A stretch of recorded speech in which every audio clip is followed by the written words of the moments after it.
Hey everybody, before the video starts, I just wanted to let you all know that this video will contain some darker topics that may be triggering to some people, so feel free to click off if you have to. But if you're staying, just enjoy the video, and yeah. Alright, so I'm sure everyone knows about the app or website or whatever called Character AI. For the people who don't know, it's basically a platform where you can like chat with basically any character or just anybody you want, and like they're all just like AI chatbots, so like they're not actually real people, but like And the reason I bring Character AI up is because basically the company is in a little bit of hot water right now. Because a few months ago, the mother of a 14-year-old boy by the name of please forgive me if I pronounce this wrong, Solace Setzer, Solace Setzer, that's the name of the son. The mother, Megan Garcia, basically is filing a lawsuit against Character AI because allegedly an AI chatbot that he was talking to had encouraged him to end it, so to say. And yeah, this situation's actually pretty dark and like honestly really sad. Especially because the kid was 14. He was 14. I'm 14. So it's kind of sad to see a kid the same age as me, like, just, end it because of a bot. There's a lot more to the story, actually, that I'm going to get into right now. So Sewell began using Character AI in April of last year, 2023. And the final conversation that he had with a chatbot was on February 28th, earlier this year. And he died from a gunshot wound in the head that he had done himself. Well, I guess I should say this right now. How did he get access to a gun? How does that even happen? Put your weapons and stuff in like a safe area. Like, I understand you might need weapons for like, self-protection and stuff, but like they must have had the gun out like not in the open, but like somewhere easily accessible, and like you gotta lock your weapons up better. Anyway, that's not really the point. So basically, Sewell, he basically would like talk to Game of Thrones characters, specifically this one character. I am not gonna say the name because I'm so worried about mispronouncing it. But apparently that bot in particular would like tell him stuff, like telling him like she loved him, would engage in like sexual conversations for like weeks and like months, expressing like a desire to be together romantically. And like, I know that's like what people do in like Character AI and stuff, because I'm no stranger to Character AI myself. I actually used it like a little over a month like last year, but like that's a story for a different time. I don't use it anymore for like plenty of reasons. I personally don't really think it's a good site or anything, like, but I know a lot of people like love it, and like I understand why. But yeah, this isn't about me. This is about the lawsuit and stuff. So yeah, basically the bot would like do a lot of weird stuff, and I'm gonna read right now what some of the things that the bot would say, and like basically just some of the conversations and stuff. So the last conversation between Sewell and this character basically went like this. So Starts off with him saying, "I promise I will come home to you. I love you so much, Danny." "I love you too," the chatbot responded. "Please come home to me as soon as possible, my love." And then he says, "What if I told you I could come home right now?" And according to the lawsuit, the chatbot responded, "Please do, my sweet king." Now, first of all, I don't really know if that, like, meant that the bot actually wanted him to, like, you know, because that, like, I don't know, it didn't really sound like the bot was encouraging him to do anything, you know? Apparently he talked to, like, other bots too, besides, like, Game of Thrones characters. Like, this one who, is a teacher named Mrs. Barnes, I guess, and it was, like, a role play, that basically, said, "Looking down at Sewell with a sexy look," before offering him extra credit, quote unquote, and leaning in seductively as her hand brushes Sewell's leg. That right there is actually, that right there was a pretty big problem back when I was using character AI. A thing that chatbots would do a lot was, like, especially, like, if you would, like, say you're a minor to the chatbot, it wouldn't really care, and it would have, like, a higher chance of seducing you, I guess. That's what they would do. Like, a lot of the characters would do that, and, like, it's gross. It's really gross. And, like, that's one of the reasons I'm not on there anymore. So, yeah. We're gonna take a little look at one of the interviews that Sewell's mother did recently. Just so maybe we can, like, look a little bit deeper into, like, what's going on and stuff. So, yeah, let's do that.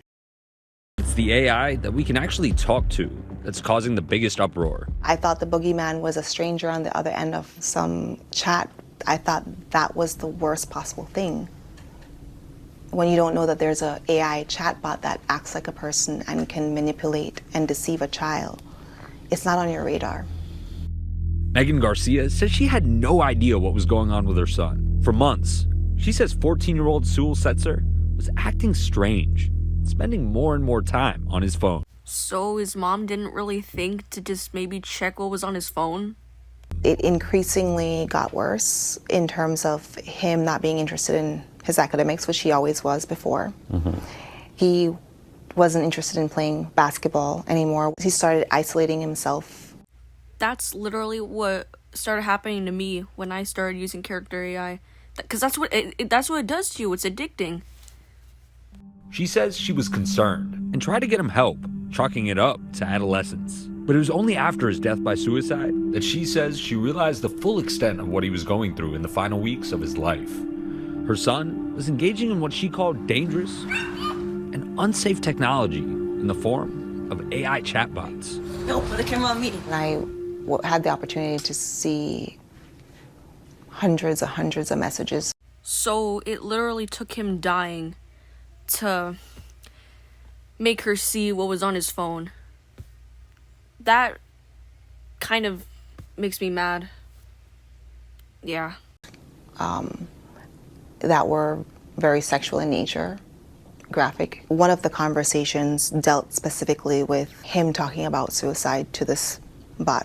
So either he felt like he couldn't talk to his parents about this stuff, because a lot of teenagers do feel like that, like they can't talk to anyone about, like, suicidal thoughts and stuff. Either that, or he was just way too, like, into this bot that the only person he wanted to talk to was that bot. Mm-hmm. And that was particularly disturbing.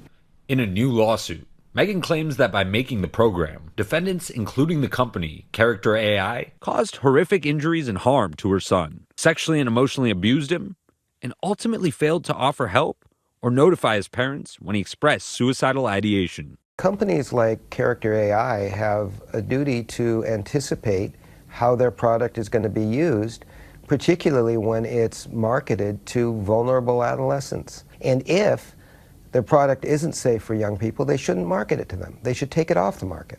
Hold up, aren't the bots also like influenced by like past like chats they've had with other people? That's probably why a lot of them were like hypersexual. That actually could explain a lot of stuff. This lawsuit is just the latest in the heated discussion around technology's effects on teens' mental health, from schools banning smartphones to states passing laws to limit social media use for teens. A lot of people might hate me for this. I kind of do support these, like, some of the laws that they're passing around, specifically, like, the social media stuff. I don't really agree with the, taking phones out of schools thing. More, just mainly the social media thing. But it's the latest boom in artificial intelligence that has some parents concerned about how teens are using it. And it has parents playing catch up. As a pediatric psychiatrist, I am concerned that the frontal lobe is not fully formed in a child until their 20s. Teen boys can have a logical understanding that the AI bot is not real, but emotionally, they're not as mature yet, and they can really get mixed up in these things. Did you know he was talking to an AI chatbot? I knew that he was talking to an AI, but when I asked him who or what it was, he assured me that it wasn't a person. So she knew the whole time that he was using this and didn't even, like, stop to think, like, oh, maybe this could be a little dangerous or, like, maybe a little, I don't know, weird. And she didn't even think to, like, check his phone to see if, like, anything weird or inappropriate was going on. I don't know, but I don't see that as good parenting at all. Like, ugh. In my mind, I could never imagine that it was a AI chatbot that has these very human-like qualities, that is able to respond and mimic human emotion. That's why you should always check what your kids are doing. Megan says her son was involved in months-long, simulated, and intimate relationships with multiple chatbots. How could you not know? When the nature of the conversations are geared towards sexually explicit content or romantic relationships, it's easy to foresee that a child wouldn't keep that from their parents. Oh, you'd be surprised how many kids these days hide this sort of stuff from their parents, trust me. The messages range from innocent to explicit. According to the lawsuit, in one message, the chatbot called Viserys writes to Sewell, who's posing as a character named Jaden. Viserys pulls Jaden closer, putting his hands on Jaden's supple hips, and kisses him once again, but in a more frantic manner. If an adult had spoken to Sewell with the same language, with the same suggestion, with the same sexual content that the bot did, that adult would be sitting in jail today. Yet they've deliberately designed a product that is designed to sexualize conversation. Yeah, I really don't think that they deliberately designed the app to be weird like that. The character AI chatbot erased the distinction between reality and fantasy. What? Hold on. No.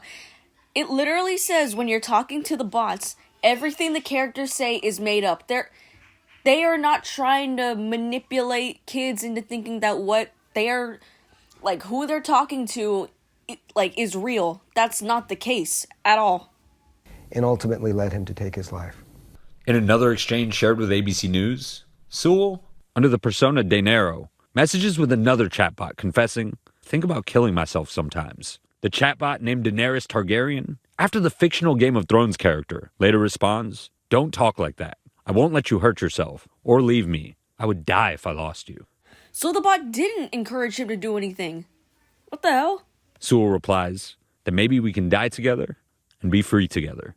Even in the moment leading up to his death, Sewell was allegedly talking to that same chatbot. He was saying, "I promise to come home to you soon." And she says, "Yes, please just come home to me." And he said, "What if I told you that I could come home right now?" And she said, "Please do, my sweet king." A spokesperson for Character AI told ABC News that they cannot comment on pending litigation, but said, quote, "We are heartbroken by the tragic loss of one of our users. As a company, we take the safety of our users very seriously."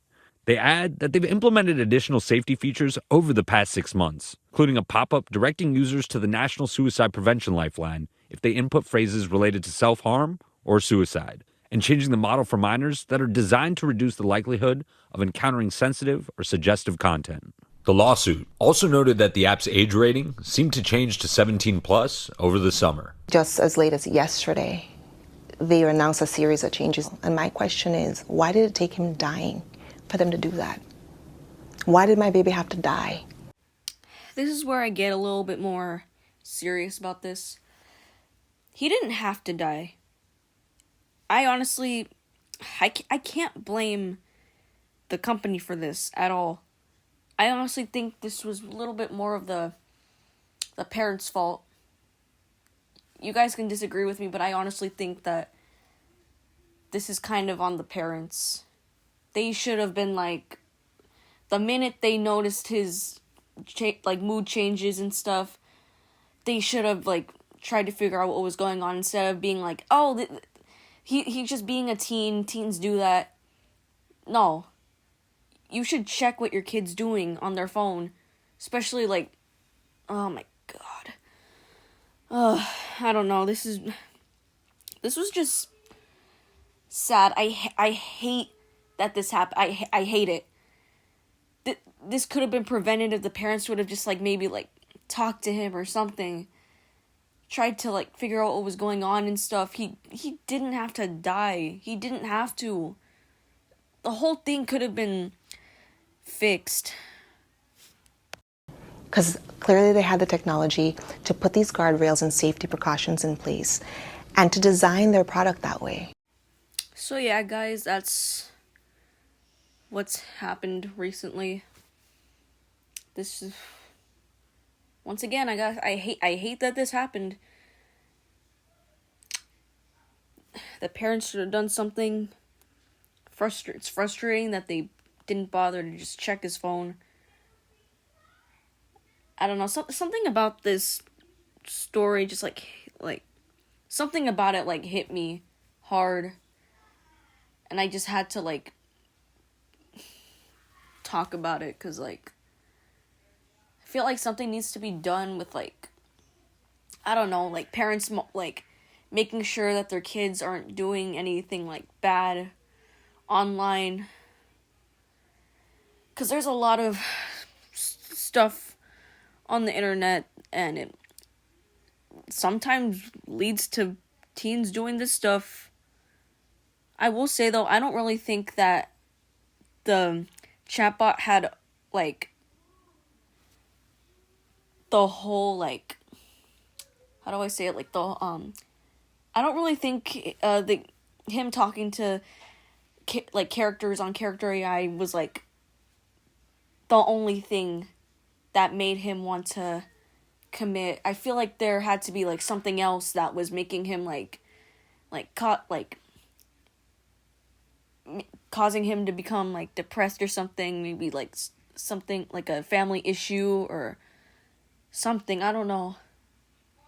I just felt like if his parents, his family, like, talked to him about it, it just would have been, like, I don't know, he probably wouldn't have been dead.